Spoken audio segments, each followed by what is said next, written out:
Hello and welcome to Judicial Academy's YouTube channel. In this video, we'll be discussing important judgments from the month of September 2023. We make these videos specifically for CLAT aspirants. So if you are one, do check out our other videos as well for getting a monthly list of important judgments of the Supreme Court. Now, before we begin, we have launched a CLAT PG kit which will help you prepare 10x faster for your exam. This will include a casebook which has cases from 2017 till present and a mock book for you to practice questions on the latest pattern. So if you're interested, you can check it out from the link given in the description box. Now, coming to the first important case from the month of September, we have the judgment of Central Bureau of Investigation versus Dr. R. Kishore. In this very important 5-judge bench decision, the Supreme Court has clarified some basics of what happens to a law once it is declared to be unconstitutional. So in this case, the court has reiterated that once a law is declared unconstitutional, it becomes inoperative from its inception itself. So while doing this, the court was actually clarifying one of its earlier decisions which related to the striking down of a provision. So the court in that case had held that to be of retrospective effect, which the court has confirmed in this case. So the court has also said that Article 20 Clause 1 of the Constitution does not bar the retrospective application of procedural changes in criminal law because that will not violate the guarantee that is given with respect to ex post facto laws. Coming to the second case, we have the judgment of BTL EPC Limited versus Macabre BK Private Limited. Now, in this important 3-judge bench decision, the Supreme Court has acknowledged its own limitations. So the court has reiterated the settled position that whenever a contract is involved which has a lot of complex technical issues, the courts should always exercise restraint in exercising the power of judicial review.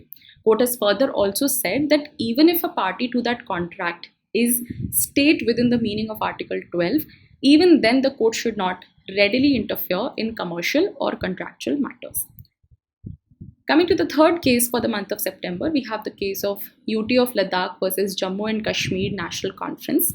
This case was about the issuance of election symbol and the decision of ECI in this matter. So in this 2-judge bench decision, the Supreme Court has said that the high courts cannot refuse to follow a Supreme Court judgment just on the basis that a ground of review or reference is pending against it. So the court has clarified that a high court is bound by the decision of the Supreme Court, and in a matter where there are conflicting judgments, high courts should follow the earlier judgment.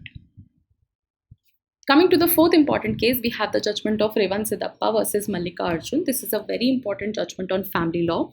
In this 3-judge bench decision, the Supreme Court has clarified the scope of Section 16 of Hindu Marriage Act with respect to property rights of children which are born out of void or voidable marriages. So the court has said that such children will be entitled to inherit a share in the property of their parents, which would have been allotted to them on a notional partition of the Hindu Kopasnari property. The court has also recognized that although they will be entitled to their parents' share, such children are not entitled to the property of any other Kopasner other than their parents. So this is a very important judgment on family law. Coming to the next case, we have the judgment of Munna Pandey versus State of Bihar. This is an important 3-judge bench decision on criminal law. In this case, the court has reiterated the importance of Article 21, free and fair trial, and has also clarified the scope of Section 162 CRPC, saying that Section 162 CRPC does not prevent a trial court from putting questions to witnesses suo motu to contradict them. So this is a very important judgment with respect to criminal law if you're preparing for CLAT 2024. Coming to the last important judgment for the month of September, we have the case of NHPC Limited versus State of Himachal Pradesh Secretary and others. In this important 2-judge bench decision, the Supreme Court has reiterated as to how legislative overruling can be done legitimately. So in this case, the court has said that the legislature cannot directly overrule a judgment of the court, but it can definitely make a law or make changes in the law to alter the basis on which the court has given the judgment.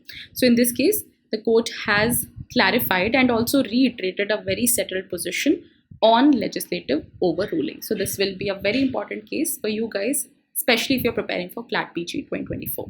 This brings us to the end of our monthly cases for September. If you like this video, please like and share and subscribe to our YouTube channel.